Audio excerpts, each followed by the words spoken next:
introduced, adinross would never send. Adin Ross is one of the biggest live streamers of the past 2 years who recently got a massive payout that is potentially worth tens of millions of dollars to abandon Twitch and move to a new live streaming platform called Kick. Ever since this move, he has been on a tirade of shock value content, saying and doing whatever he wants to go viral, and it's working. Kick has an extremely lenient terms of service, so he now has the comfortability to speak his mind freely without potentially losing his money. And these days, he is not holding back. Now, it's not like Adin had a squeaky clean reputation. When I documented his come up 2 years ago, I covered all of his major controversies as well as the genuine hard work it took to reach the top of the live streaming industry. At that point, he was definitely an edgy kid, but it seemed like his heart was in the right place. These days, his intentions are unclear, so let's take a look at what happened to Adin Ross. From streaming with every major rapper in the industry, losing his girlfriend, making extremely down bad content, meeting Andrew Tate, and changing his entire online persona forever.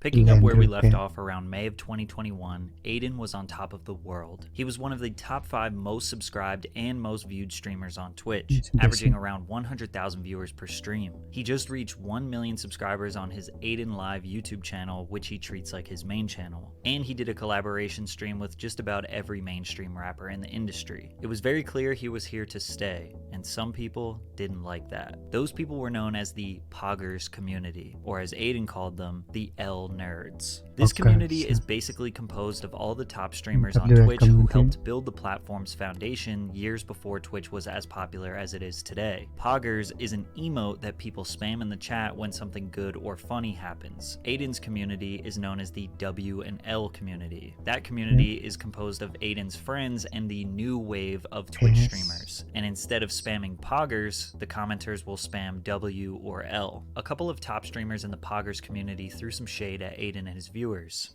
His viewers are like the kids in high school who want to be cool. You know, like, oh, like I like rap, I like, you know, like this sort of stuff. Like kind of like hype beast-ish. Yeah, they're all very hype beast-ish. Like they think like if Supreme was cool, they think it would be cool, sort of thing.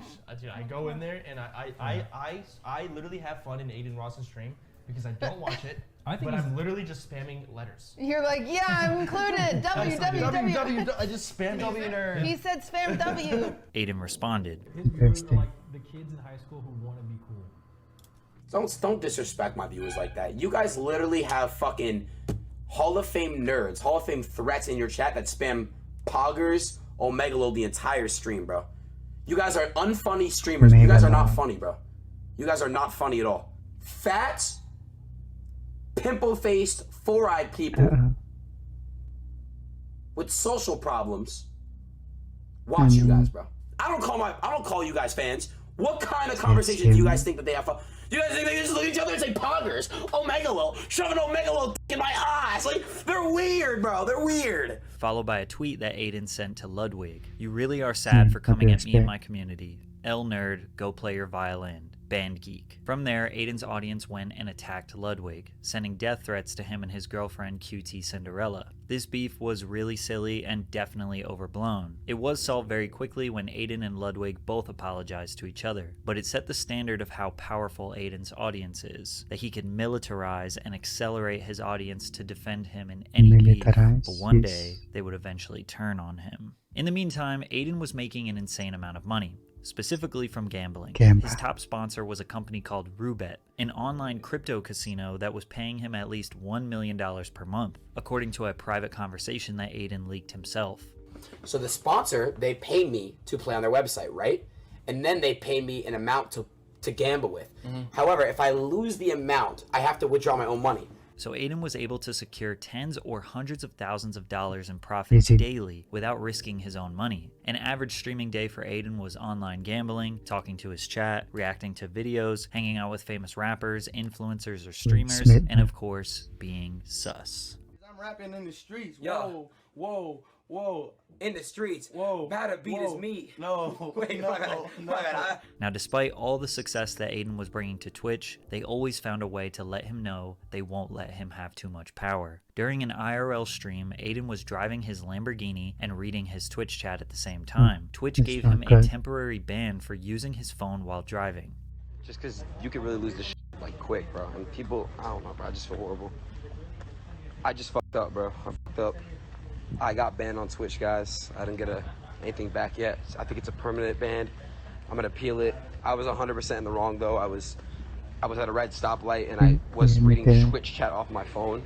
Adin realized that his career, his relevance, his freedom was always going to be at the mercy of Twitch and following their rules, something that he would ultimately grow tired of. As you can imagine, streaming for 5 to 8 hours per day can be extremely repetitive, and having over 100,000 live viewers expecting you to bring something fresh and exciting every day is a lot of pressure. An easy way to take up some time is with drama. He started a fake beef with Rice Gum to prank their viewers. Open up now. You want to talk all that shit on Twitch shit? Open up. Fake beef or not, this shit is entertaining. Just a week after this, Adin played another prank on his viewers. He did an IRL stream where he met up with his fans, and the cops were called due to how much chaos there was on Melrose in Los Angeles. Adin and his team set up a fake arrest to fool his viewers, but the next day he let everybody know that it was just a prank. His fans were not happy. He's just starting to fake everything now, when the initial reason why people were drawn to him was because he was genuine. Adin's focus has shifted from being a Twitch streamer to being this viral internet sensation. The whole point of Twitch is that it's raw and organic, but he's bringing this weird YouTube element to it. If this is really the direction he wants to go for money and attention, so be it, but he has to learn to embrace the hate that comes with it. His viewers were possibly overreacting. A few fake pranks and they are ready to just write him off. I mentioned this to show how fickle an audience can be with live streaming. Because they spend hours of their time watching you, they develop an understanding of who they think you are. You do one thing they don't like, they immediately criticize and say you are changing for the worse. Balancing this and Twitch's strict rules was eventually going to give. But Adin went back to a very classic style of content for him. E-dates. In these streams, Adin would typically invite a girl. Sometimes it would be a famous Instagram model, a prawn star, or just a generally attractive girl. And he would have his streamer friends get a minute or two to talk to the girl and try and win her over. The girl would ask questions, they would ask her questions, and she would slowly eliminate the contestants. Basically, the Twitch version of a classic dating show. Still to this day, this is Adin's most popular type of content. This content eventually upgraded to IRL dates, where he would put a streamer friend of his on a blind date with a girl, in person. This dynamic was a lot more realistic because 90% of the things contestants said on e-dates, they wouldn't actually say to the girl's face. But eventually, this would all reach a tipping point that made Adin want to give up.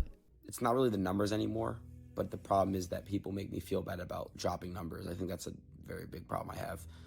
It gets to me a lot. Just because I'm not getting 100K like I used to, it went down from 100 to 50 to like 30, 40, 50, like 30, 40-ish now. So it gets to me. Around October of 2021, Adin was losing viewership from 100,000 average viewers to around 30 to 40,000 average viewers. It's totally normal to lose a lot of viewership, and 30 to 40K average would make him still an insanely successful streamer. But his audience was still quick to remind him that he fell off. To make things worse, the ethical and legal implications surrounding his Roobet sponsor was being broken down very extensively by CoffeeZilla in a series called Roobet's House of Cards. This was executed so well that it caused a lot of streamers to abandon their partnerships with the company. Social media users became more aware of the shady online crypto casinos and their tactics to get people addicted to gambling. The ethics of streamers using their influence to show their potentially underage viewers how much fun and excitement comes with gambling were challenged. Since these streamers do not have to gamble with their own money, which is the entire risk of gambling, if they lose, they don't actually lose. So they're never able to show the actual downsides and what potential catastrophes can happen when you gamble all of your money away. Adin announced the world that he was depressed and needed to move out of LA. He was exhausted. This was the first time we had ever really seen Adin stop moving at 100 miles per hour. At some point, it is impossible to maintain that level of hype. To be that entertaining for hours on end, day in and day out, it's just unsustainable. He moved out of the Clout House in LA and took his career back to New York. He took a very short 10-day break from streaming before he realized that he cannot give up. He came back with a bang. His first stream back was a live stream with Lil Uzi Vert, who was easily the most famous rapper he had ever streamed with. With a fresh mindset and another huge milestone, he was ready to grind again. He also got a brand new crypto casino sponsorship with Stake, so gambling was a regular program for him again. Also, the E-dates were back, even though one of them was about to take an unexpected turn for the worse. Adin invited iShowSpeed to do an E-date with Ash Cash, who was the celebrity guest for the evening, but Speed took things too far. Basically, Speed threatened to R-word Ash Cash, and I would play the clip so you can see the context, but Speed likes to illegally copyright strike any video that has him featured in it. This got Speed permanently banned on Twitch, while he was just a guest on Adin's stream. This controversy was huge, but it was pretty clear that Adin was not at fault here. Even though a lot of people put the blame on him, Speed's actions didn't fully represent how the E-dates normally work. All this did was bring more attention to Adin's streams and made the E-dates even more popular. Most streamers benefit from controversy. People get really angry, flood them with casual viewers, and then forget about it a week later. It's the sweet spot of being controversial but not pissing off the masses, and more importantly Twitch, where Adin was constantly balancing, and he's damn good at it. He knows exactly where to be edgy, where he can make it seem like he has no filter to excite his audience. I just turned this motherfucker gay. He likes sucking. Nah, bro, you're not even 2 bars in. I'm saying you. He knows when to act dumb so his audience can bully him. Georgia. And that. I gotta be fucking tripping. Is this maybe years ago? How is Atlanta all over here?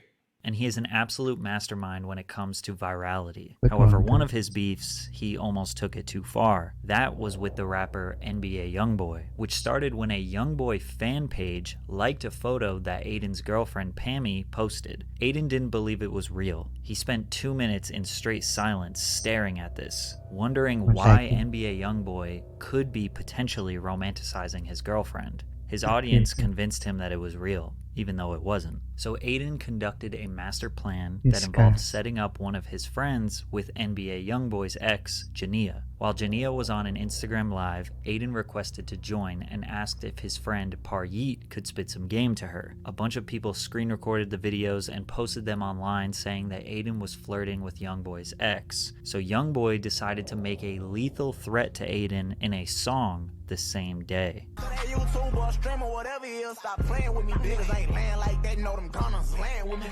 Adin responded to the diss track with a fake apology and a meme, before quickly realizing the next day what type of beef he was truly getting into. Adin is obviously not from the streets, doesn't live a dangerous life, and probably knew deep down that no real gangster is going to hurt him. But still, he knew he couldn't poke the bear too much, because with Youngboy's reputation, it wasn't worth it for Adin to take any chances, and eventually he apologized and stopped trolling the rapper. It was either this beef that went too far, or just him feeling generally exhausted again. But around the end of 2021 and beginning of 2022, Adin slowed down a bit. Every month in 2022, his views just kept dropping. Even though he was streaming pretty consistently, sticking to his gambling, reactions, and E-dates, he wasn't doing any viral stunts nor getting into unnecessary controversy, just satisfying his fans and chillin' like every other streamer. Despite his more relaxed approach to Twitch, in April of 2022, he found himself in another big controversy. Adin was becoming a victim of DDoS attacks. These attacks can occur when a hacker gets his IP address, either by knowing where he lives in real life, or potentially if Adin leaked that information, then the hackers have the ability to overload his internet so much that his stream lags and makes him unable to stream. Adin was trying to fulfill his online gambling requirements one day when a hacker kept taking down his stream. Out of frustration, he called one of his friends, Your Rage, who is another very popular Twitch streamer. Adin didn't realize Rage was live when he said this.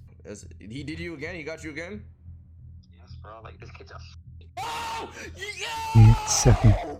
I censored the word, but he said the homophobic F slur. Adin was not making fun of a gay person. He was angry at someone who was hacking him, but the context did not matter, and Adin was about to get banned. At first, Your Rage tried to say that it was his friend from high school that said the slur and not Adin. And still to this day, they never fully admit that it was Adin. This is all alleged. After all we really have is just that audio, but there isn't a real reason to believe it wasn't Adin. And after the clip was blown up on Twitter by Jake Lucky, Adin received his longest ban of all time. Over 40 days, Adin was banned from Twitch. Funny enough, this crazy. actually wasn't huge news. Adin had been banned many times before, and nobody knew how long this would be. And most people just took his side because they didn't think he had any true bad intentions. Usually, Adin comments on his bans, but this time, he just kind of disappeared for 6 weeks. When he returned to streaming after his long ban in June, he had about 70,000 average viewers. The long Twitch ban did not hurt his numbers at all. In fact, it probably helped him. Giving the fans a break allowed them to be hungry for more content. As if things couldn't get any better, he got blessed with a whole new content lane that he could capitalize on. Andrew Tate. Andrew Tate was the most searched for man in the world in July of 2022. Basically overnight, this man was everywhere. Clips of him that were causing controversy were at the top of everyone's algorithm on every social media platform. Despite Tate being everywhere, there was still a large mystery to him. Was he just a character? Was this just a meme? Is he actually filthy rich? Is he a criminal? With massive streamers like Hasanabi and XQC denouncing Tate's ideals, Adin was the largest streamer willing to talk to him. Andrew Tate and Adin's collab stream would become Adin's most popular stream in his whole career. Well, at least in terms of YouTube views. Every single person on the internet was talking about Tate. Most people were bashing his worldviews, but Adin's community loved him, and Adin took a liking to Tate as well. In the beginning, Tate was mostly farming Adin's viewers to promote his Hustlers University course, and Adin was just picking his brain for the content. But Andrew quickly realized that Adin was reluctant to say how he truly felt on certain subjects, citing that Adin was afraid The Matrix would cancel him, which to some degree is true. All content creators need to abide by censorship standards, which can be dangerous to break. Even I get tired of censoring myself. They streamed together often after the first couple were a success, and Tate became somewhat of a mentor to Adin. Bro, you got like the best mentality, like brain, like ethic I've ever seen in my fucking life. What the everything you're saying is just like that you've said, it's literally facts. I agree with like 100% of everything. However, it wasn't long before Andrew Tate was banned from almost every social media platform, which was when Adin needed him the most. As of right now, guys, I am no longer in a relationship. I am single. Adin and his longtime girlfriend Pammy broke up. This affected him tremendously, and he didn't talk about the details too much publicly, but just said they decided to go their separate ways. Immediately after, he started doing e-dates where he was the one that a bunch of women were trying to get a date with. Every day, he had OnlyFans models and women fawning over him to boost his ego. His fans loved it, and they saw a new spark in Adin. Single Adin's content is 10 times better, not even just for the content with girls, but he just seems more energetic and fun in general. Pammy was really holding Adin back. It's crazy how great his content is again. However, Lil Uzi Vert disagreed. He thought Adin should get his girl back. You shouldn't have broke up with that girl. I know, bro. On top of that, Twitch also banned gambling from their platform, which most people saw as a net positive for the app. But streamers like Adin, who were raking in millions of dollars per month from the site, were furious. The only type of content Adin had was related to his relationship status. He would swipe through girls on Tinder, bring OnlyFans girls on stream, and kiss them on the mouth, which some people saw as his most down bad moment, but his audience thought he was super lit. Once he asked one of the girls to be his girlfriend, his chat started to change their opinion. Never thought I would see Adin in such a low spot, especially in streaming. Bring back the old times, dear friend. Andrew needs to save his son. Just like with all of Adin's content, it's hard to tell what is real and what is just a viral stunt. This very well could have been knowing his own community would make fun of him. It was likely all for entertainment, because he just hopped from one girl to another. I was just curious, Nadia, you know what I'm saying? I'm in LA right now. Do you want to go on a date with me? A what? A date with me, a fun date. A date with Adin Ross. Because they're saying, You know what? No. It's just, I'm not coming back. Stop, Rina, come on. I'm not coming back.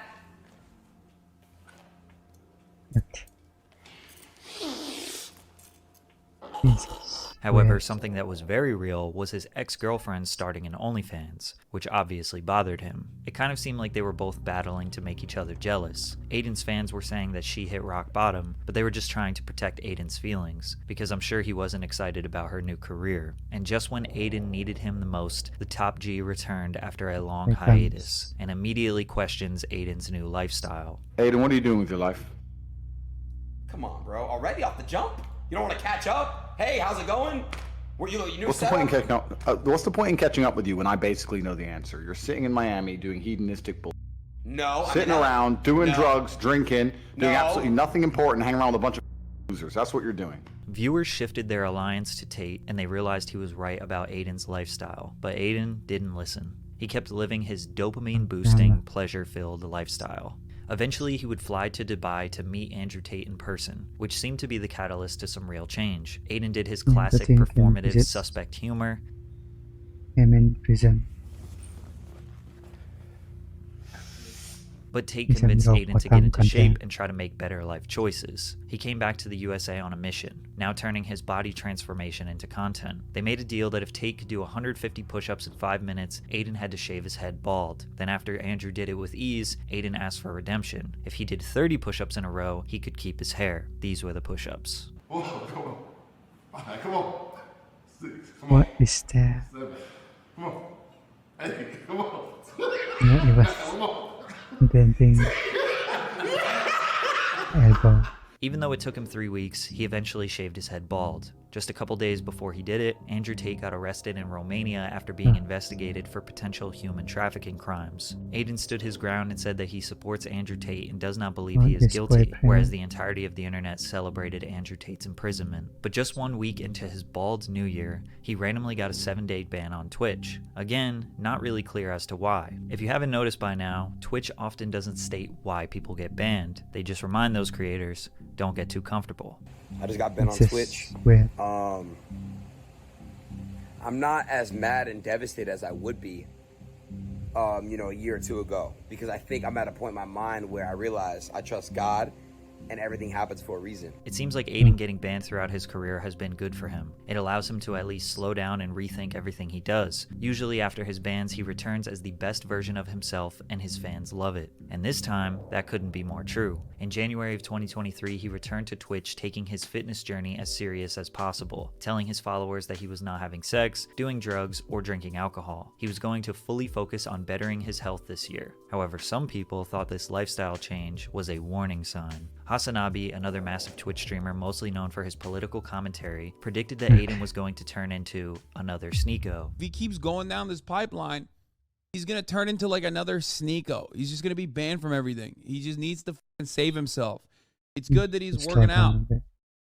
It's good that he's like bettering himself. These are concepts that I'm on board with. But this like no-fap, weird right-wing shit is not good. Hassan clearly believes that working out and pushing a positive and healthy lifestyle is good, but he predicted that Adin would take it too far, that this red pill nonsense typically leads young men to spiral into far right-wing belief systems that he thinks are generally bad. This was definitely an aggressive take, and was probably based on the fact that Andrew Tate was Adin's mentor. In fact, Tate announced that Adin will be one of his 5 allowed visitors to prison. However, Adin disappeared. I basically got a call. I'm not gonna say specifically who it was, but you know who you are. And you basically said, hey man, if you keep doing controversial stuff and you keep saying certain things and you keep basically, promoting certain things on your stream, we're gonna have to take you down indefinitely. Adin believes that his new lifestyle choices were the reason that Twitch was trying to silence him. It seemed like Twitch was okay with promoting gambling, alcohol consumption, prawn addiction, and a degenerative lifestyle, but when he tried to better himself and convince his audience to improve their mental and physical health, that he was being threatened. This was the last time Adin was going to let Twitch hold their power over his head, so he announced to the world that he would start streaming on Kick. So guys, I'm not permanently full-time going there. I want to feel it out, and I want to make sure my community f***s with it too. So I'll still stream on Twitch if that's what you guys want. But what I will say is this. I'm going to Kick this week.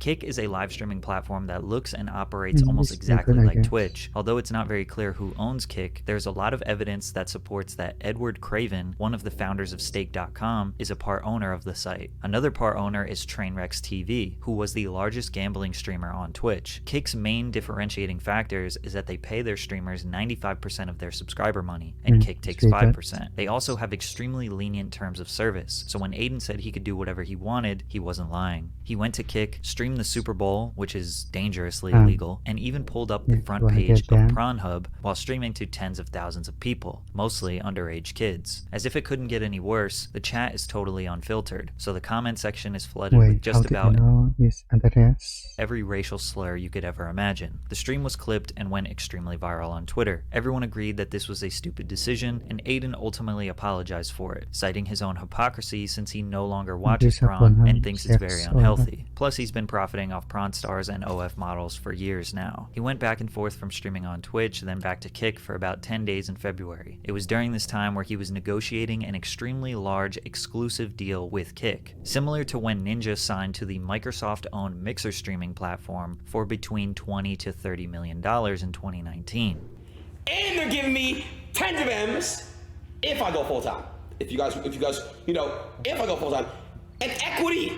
Trainwreck said that Adin's deal is complicated and has a bundle of things in his contract that isn't just a streaming deal, but he did confirm that the dollar amount is the largest streaming deal of all time, which would mean that Adin's take-home payout would have to be at a minimum of $30 million. Once he secured this deal, he was permanently banned on Twitch, forever. He was given a reason that he did not make public, but he hinted that it could have been related to things he was doing on his Kick live streams. Adin would not be the first example of an unfair ban or an unknown permanent ban, and since this was his 8th time being banned in total, I don't think anyone was really surprised. So now that Adin has secured generational wealth and no longer has to abide by any rules and restrictions, he basically has full freedom to say and do whatever he wants. So he decided to finally state how he feels about trans people. There are only 2 genders was tweeted, which got over 500,000 likes, 50 million impressions, and 3 million engagements. I'm not coming at the gay community, the LGBT. I'm not coming at them, bro. I'm coming at the cancel culture. Adin claims that his comment was not transphobic. He was using this as an example of how cancel culture will try to take you down if you say something they disagree with. His comment was not very edgy, but he knew people would freak out, and they did. He then attacked other streamers. And all you fucking streamers I'm gonna clap back and respond to. Stop this fucking cap, bro. You don't give a fuck.